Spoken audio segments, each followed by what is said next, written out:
अस्सलामुअलैकुम। मोहम्मद अजहर सिद्दीक अपने programme match views के साथ हाजिर खिदमत है। 25 अप्रैल 2022 बरोज़ पीर शाम 7 बजे प्रोग्राम देख रहे होंगे। सबसे पहले बड़ी खबर यह है कि मुख्तलिफ हलकों में इस बात पे शायद कंसेंसस हो गया है कि इलेक्शन बजट के फ़ौरन बाद अनाउंस कर दिए जाएंगे और ये इलेक्शन होके रहेंगे। पाकिस्तान मुस्लिम लीग नून या पीपल्स पार्टी, ये सारी सियासी जमातों का एजेंडा है कि ये सारा जो मामला है ना अभी ना किया जाए अभी, और ये इलेक्शन जो है वो अगस्त 2024 या एक साल और मिल जाए, और इस दौरान में जो कुछ उन्होंने तिया पांचा करना है, पाकिस्तान तहरीक इंसाफ को कॉर्नर करना है, अपने केसेस ख़त्म कराने हैं, ये सारा काम मुकम्मल। ये बिगर एजेंडा है, ये बड़ा एजेंडा है इनका। लेकिन एक तू सोचता है, एक मैं सोचता हूँ, एक तू करना चाहता है, एक मैं करना चाहता हूँ, होता वही है जो रब पाक चाहते हैं। इमरान खान की साबित कदमी और असूलों पे समझौता ना करना एक बड़े लीडर की तरफ ले जा रही है। स्टेट्समैन बन के उभरे हैं, कौम बना रहे हैं, बड़े लोगों को इख्तिलाफ होगा, यानी मुझे भी आकर किसी मामलात में सपोर्ट करनी पड़ी है। वो इसलिए कि वो पाकिस्तान का सोचते हैं। There should not be any compromise on integrity of Pakistan और रिलीजन। मुल्क पे और दीन पे कोई कॉम्प्रोमाइज़ नहीं।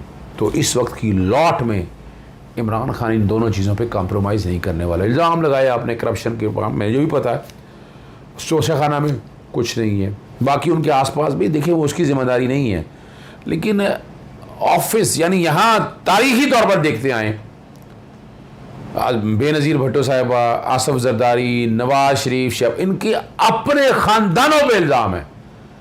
बाकी तो अपनी जगह पर है। चलें हम आपको लेकर चलते हैं। अब मैं आपको कहता रहा था कि ये फॉरेन फंडिंग केस नहीं है, कहा आपको वाज़ेह तौर पर ये प्रोविडेंट फंडिंग का केस है। और आज जब डिवीज़न बेंच के सामने समाअत हुई, वो आपके सामने बात रखते हैं। पहले पाकिस्तान तहरीक इंसाफ का यह आज केस की समाअत हुई जनाब जस्टिस अतर मिल्ला साहब के पास। आर्टिकल 199 के तहत उन्होंने अकबर एस बाबर के जो प्लांटेड आदमी हैं, जो बाकायदा बीच में डाला गया, जैसे मैंने कई नाम डाले हैं आपको, पाकिस्तान तहरीक इंसाफ में ये डाले गए, पाकिस्तान पीपल्स पार्टी से लेके आए गए, नून है, और एक वक्त के ऊपर ये इन्होंने बड़ी कोशिशें की, लेकिन वो इमरान खान साहब को कोई यानी नुकसान नहीं पहुँचा सके। और यहाँ जो सवाल उठाया है कि मुतासरा शख्स नहीं है Akbar S Babar, election commission के सामने ज़ेर इल्तबाक कार्रवाई जो है ना तफ्तीशी नोयत की, इन्वेस्टिगेटिव स्टाइल की है। मुताज़ना फैसले के पैराग्राफ नंबर 10 में सिंगल बेंच ने कहा है कि अगर पार्टी की कोई फंडिंग ममनुआ ज़राए से हासिल की गई है तो उसे सियासी जमात की हैसियत बशमूल उसके चेयरमैन का असर पड़ेगा। हालांकि ये बात ही गलत है, इसलिए सच्चाई का पता लगाना ज़रूरी है, ताकि दरख्वास्त गुजारों सियासी जमातों होने के नाते अपने वक़ार को बरकरार रखने का पाबंद है। मज़कूरा पैरा में अल्फाज के इंतखाब की कानून में कोई ज़मानत नहीं है। वो बात सही है। और सिंगल जज के जो है ना कई मामलात पर बहस के लिए जो अपील कुनंदा की दरख्वास्त का हिस्सा नहीं थे। सिंगल रुकनी बेंच का मनगढ़ंत फैसला कानून के लिहाज से काबिल अमल नहीं है। ये मनगढ़ंत चलें एक्सट्रेनियस कह सकते हैं आप। और डिवीज़न बेंच जो है ना सिंगल जज का फैसला जो है वो कलअदम करार थे। ये अदालत के सामने है। अब इस अपील के ऊपर जो है वो समाअत शुरू हुई जनाब चीफ जस्टिस अतर मिल्ला और जस्टिस बाबर सत्तार के पास। आमिर कियानी जो हैं सेक्रेटरी जनरल वो वहाँ मौजूद थे, और वकील ने जो बताया कि दीगर सियासी जमातों की फंडिंग केस पर भी दरख्वास्त दायर की गई है और दीगर सियासी जमातों के अकाउंट्स की छानबीन नहीं हो रही है। जस्टिस अतर मिल्ला साहब के रिमार्क्स क्या नहीं हो रही है? उन्होंने जी बिल्कुल ऐसा ही है, और दीगर सियासी जमातों के अकाउंट्स के केसेस बहुत सुस्त रफ़ी चल रहे हैं और पीटीआई पे बहुत ज़ोर के साथ है, और ये बुनियादी तौर पर बदनीति पर अमल शामिल है। पीटीआई के कुछ अकाउंट्स की स्क्रूटनी हतमी मराहिल में है। फ़रख हबीब ने मुस्लिम लीग नून और पाकिस्तान पीपल्स पार्टी के खिलाफ इलेक्शन कमीशन में दरख्वास्त दे रखी है। इलेक्शन कमीशन में इनके केसेस सुस्त रवि का शिकार है। पीटीआई को बाकियों से अलग करके और हमारी चीज़ों को हाईलाइट किया जा रहा है। अब इस पर जिस अतर मिल्ला के रिमार्क्स से अच्छे रिमार्क्स थे कि आप समझते हैं कि इलेक्शन कमीशन सियासी तासुब का मुजाहरा कर रहा है। बिल्कुल ऐसा ही है। यही सवाल इंट्रा कोर्ट अपील में नहीं उठाया, वो अपील भी लग गई हुई है। ठीक है ना जी, ये चीज़ साहब के रिमार्क्स है। दूसरी जो intra court appeal division bench सुन रहा है और आज ही समाअत के लिए फिक्स है, जैसे अतर मिल्ला साहब का हवाल है। और इन्होंने फिर ये कहा कि या यकजा करके इकट्ठी सुनते हैं। और इसमें फ़ैसला जो आया है कि 30 दिनों के अंदर जो है ना जो फ़ैसला जो कहा गया है वो मुअत्तल कर दिया है और इकट्ठा करने का कहा है। इलेक्शन कमीशन के कंडक्ट के ख़िलाफ़ पटिशन को भी दोनों एक तो सारी सियासी जमातों के हवाले से, एक 30 दिन के हवाले से, ये फिर इकट्ठी समाअत की आज अदालत ने। और तहरीक इंसाफ ने क्या हाई कोर्ट में दरख्वास्त दायर की थी, ये रिमार्क से बड़े ज़बरदस्त। स्क्रूटनी कमेटी ने क्या कहा कि अकबर एस बाबर के दस्तावेज़ात काबिल शकील नहीं, तस्दीक नहीं है। कानून के मुताबिक इलेक्शन कमीशन हर साल सियासी जमातों की स्क्रूटनी करेगा, ये चीज़ साहब के रिमार्क्स हैं। इलेक्शन के पास इख्तियार है कि ममनुआ फंडिंग को जब्त कर सकता है। ये बड़ा साफ लफ्ज़ हैं जो आपको पहले दिन से कहा, प्रोहिबिटेड फंडिंग। आप याद रखें मैंने आपको एक एक चीज़ ये बताई थी। इलेक्शन कमीशन की स्क्रूटनी जब तस्लीम कर चुकी है अकबर एस बाबर की नहीं, तो फिर इलेक्शन कमीशन अब वेरीफाइबल फ्राहम करदा जो है ना मालूमात के खिलाफ कार्रवाई क्या कर रहा है। इलेक्शन कमीशन अब खुद स्क्रूटनी शुरू कर दी है, यानी ये तो इख्तियार नहीं है इलेक्शन कमीशन का। हम कहते हैं कि अकबर एस बाबर को स्क्रूटनी की कार्रवाई से बाहर निकाल दिया जाए। ये बड़े वाज़ेह तौर पर जो है ना अदालत के सामने चीज़ें रखी हैं और अदालत को बताया है। इसमें बताते चलें कि 17 सियासी जमातें फ़रीक हैं इसके अंदर। और पीटीआई की दरख्वास्त पे जो पीटीआई के ख़िलाफ़ दरख्वास्त थी कि 1 महीने में कहा था फ़ैसला करने का, और जानबदारी का मुजाहरा ये आपके सामने मैंने वो बता दिया है कि पीटीआई जो है ना जानबदारी का मुजाहरा कर रही है। सियासी जमातों की 17 सियासी जमातों की स्क्रूटनी करने से यानी वो पहलू तही कर रहे हैं। और यही साथ कहा कि इलेक्शन कमीशन को भी हुक्म दिया जाए कि स्टेट बैंक समेत तमाम सियासी जमातों के अकाउंट्स जो है ना स्टेट बैंक तमाम सियासी जमातों के अकाउंट्स की भी छानबीन करे। और स्टेट बैंक की जब रिपोर्ट आएगी इलेक्शन कमीशन सियासी जमातों के अकाउंट्स की तफसीलात आम करे। इलेक्शन कमीशन को हदायत की जाए कि 17 सियासी जमातें जो है ना रोज़ाना की इनका भी कर दे, हमें कोई एतराज़ नहीं है, और लेकिन जानबदारा रवैया रखे। और पीटीआई ने और दीगर पार्टियों को भी फ़ौरन फंडिंग इंक्वायरी की दरख्वास्त दी है। और वो मामला आपको पता है ये बड़ा सुस्त रवि का शिकार है। और पब्लिक ऑफिस होल्डर का जो है ना यानी इन मामलात में अब जो आज के बाद जो डेवलपमेंट एक उम्मीद की जो किरण पैदा हुई है, जो ये समझ बैठे हुए थे कि पीटीआई को कॉर्नर कर दिया जाएगा। और मैं बार बार कह रहा था कि ये कर नहीं सकते हैं।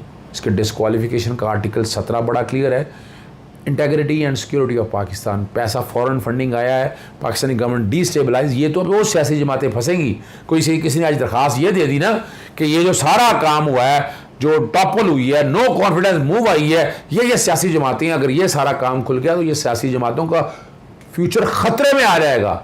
आपने पाकिस्तानी सालमियत पे हमला किया है, यानी कल कोई सियासी जमात कोई बंदा बाहर से आए 50, 60, 70 अरब रुपया 100 रुपया यहाँ लगाए और गवर्नमेंट टॉपल कर दे, ये तो इजाज़त नहीं दी जा सकती। इसलिए मैं कहता हूँ वोट ऑफ कॉन्फिडेंस जो है उसका सेफ्टी वॉल्व आर्टिकल 63 ही है। और ये ऐसे नहीं है कि किसी की शक्ल पसंद नहीं है, मुझे फंड नहीं दिया, जो तहरीक-ए-एतमाद आ जाए। मेजॉरिटी यानी पीटीआई के अंदर से जो मेजॉरिटी लोग हैं वो अगर कहें तो फिर ये तहरीक-ए-एतमाद आ सकती, वरना तहरीक-ए-एतमाद मैं नहीं समझता आ सकती, वरना आपको लार्जर पर्सपेक्टिव में उस सियासी जमात को कलअदम करार करने के लिए जाना पड़ेगा।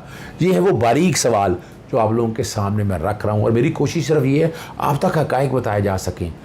यानी यहाँ जो बैरूनी ताकतें इस हद तक इन्वॉल्व हैं कि वो पैसे से गवर्नमेंट टॉपल कर रहे हैं और हम खामोशी से गुगू गोरे बनकर बैठे हुए हैं।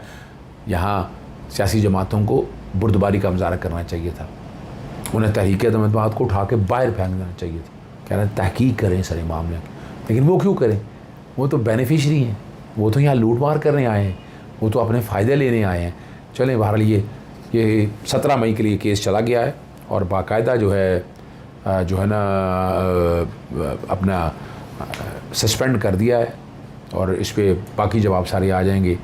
मामला चलते रहेंगे कि जो भी कानून के मुताबिक करना है उन्होंने। दूसरा अहम इशू है जो आपको पता है कि इलेक्शन कमीशन ने नोटिस जारी किए थे कि जो इलेक्टेड रिप्रेजेंटेटिव हैं वो कन्वेंसी के लिए नहीं जा सकते।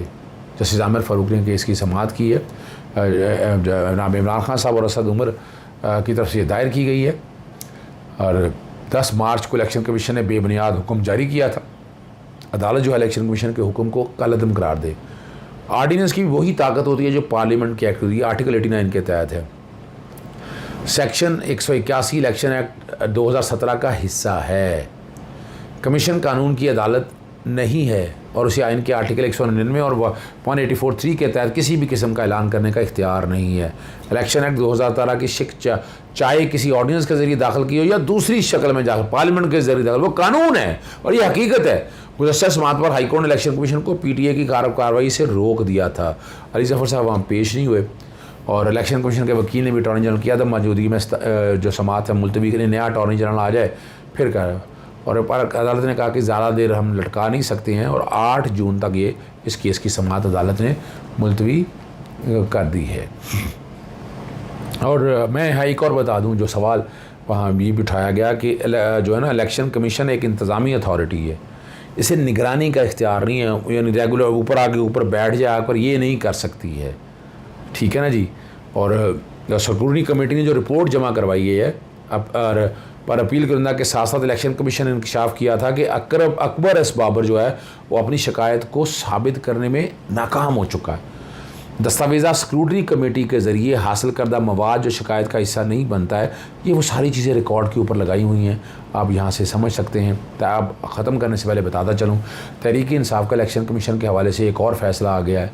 PTI का जो ज़िली सतह पर एहतजाज के बाद इलेक्शन कमीशन के हवाले से नया अमल सामने आएगा। 26 तारीख को तो इन्होंने बाकायदा इलेक्शन कमीशन के सामने एहतजाज का कह दिया है। अगले मरहले में मरकज़ी दफ्तर के सामने एहतजाज किया जाएगा। दूसरे मरहले में इस्लामाबाद के सामने 5 लाख कारकुन लेके आएंगे। इलेक्शन कमीशन के मरकज़ी दफातर के सामने एहतजाज की क़यादत PTI की मरकज़ी रहनुमा करेंगे और पहले मरहले में इलेक्शन कमीशन के ज़िली दफातर के बाहर ज़िली तंजीमों का एहतजाज की कॉल भी दे दिया और फिर ये फैलाएंगे, इसको हर ज़िली दफ्तर में भी लेकर जाएंगे। इजाज़त चाहता हूँ। अस्सलाम वालेकुम। अल्लाह हाफ़िज़। पाकिस्तान ज़िंदाबाद।